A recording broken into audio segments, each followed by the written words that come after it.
Good morning students. पिछले part में हमने an elementary classroom of Aslam के एक्सट्रैक्ट क्वेश्चंस देखे और समझे थे। आज के इस पार्ट में हम an elementary classroom of Aslam के मोस्ट इम्पोर्टेंट एक्सरसाइज क्वेश्चंस देखेंगे और समझेंगे। तो चलिए चलते हैं क्वेश्चंस पर। Think it out. Question number 1, tick the item which best answer the following. हमें उस पर टिक करना है जो आंसर निम्न के लिए सही है। Number 1, The tall girl with her head bent down means the girl. लंबी लड़की जिसका सिर वजन से भार से नीचे है का मतलब है उस लड़की से। आंसर इज इल एंड एक्साउटेड, अर्थात उस लड़की का मतलब है कि वह लड़की बीमार है और थकी हुई है। Next, the paper seeming boy with rat's eyes means the boy is. Paper जैसा पतला लड़का जिसकी आंखें चूहे जैसी हैं, उस लड़के का मतलब है। Answer thin, hungry and weak, उस लड़के का मतलब है कि वह लड़का पतला, भूखा और कमज़ोर है। Next, the stunt unlucky heir of twisted bones means the boy. उस बौने जिसको टेढ़ी मेरी हड्डियां विरासत में मिली हैं, उस लड़के का मतलब है। Answer has an inherit disability, विरासत में मिली विकलांगता, उस बच्चे का मतलब है कि उसे यह सब चीज़ें विरासत में मिली हुई हैं। Next, his eye live in a dream a squirrel game in the tree room then other than this means the boy is. उस लड़के की आँखें या उसकी आँखें सपने में रहती हैं गिलहरियों के खेल वाले, जो वह उन्हें वृक्षों पर देखता है और इसके अलावा और कुछ नहीं करता।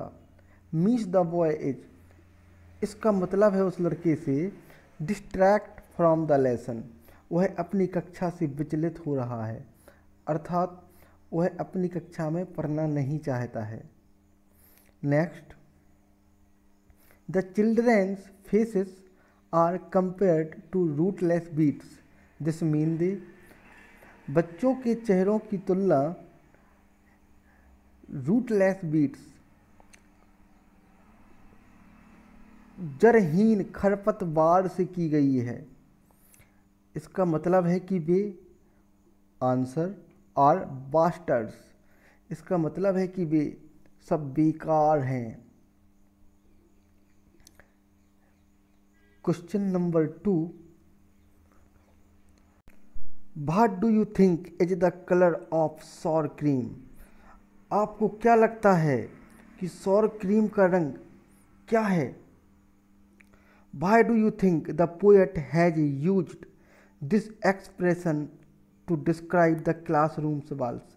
और आपको क्यों लगता है कि कवि ने इस अभिव्यक्ति का प्रयोग कक्षा की दीवारों को दर्शाने के लिए किया है। आंसर, द सॉर क्रीम में इंडिकेट ए डर्टी एलोइस कलर। खट्टा क्रीम या कह सकते हैं अप्रिय क्रीम रंग गंदे पीले रंग को दर्शा सकता है या दर्शाता है। The poet use the expression sour cream balls to represent the color as well as the foul smell emitted by these balls. लेखक ने इस अभिव्यक्ति का प्रयोग अप्रिय क्रीम की दीवारों के रंग को और उसके साथ उन दीवारों से आने वाली गंदी बदबू को दर्शाने के लिए किया है। अर्थात कवि ने अप्रिय क्रीम की दीवारों वाली अभिव्यक्ति का प्रयोग दीवारों के रंग और उन दीवारों से आने वाली गंदी बदबू को दर्शाने के लिए किया है। Next questions. What does the poet want for the children of the slum? गंदी बस्ती के बच्चों के लिए कवि क्या चाहता है? How can their lives be made to change? उनके जीवन को कैसे बदला जा सकता है? Answer, he wants the children of the slums to venture into the outside world beyond the boundaries of their slums and experience a better present and future life. कवि चाहता है कि गंदी बस्ती के बच्चे अपनी उन गंदी बस्तियों की सीमाओं से बाहर निकलने का साहस करें और अपना एक बेहतर वर्तमान और भविष्य का अनुभव करें। To ensure a better way of living for them, they need to be given proper education and freedom from their present confines. उनके लिए जीवन यापन का बेहतर तरीका सुनिश्चित करने के लिए उन्हें उचित शिक्षा और वर्तमान के कारावास से स्वतंत्रता की आवश्यकता है।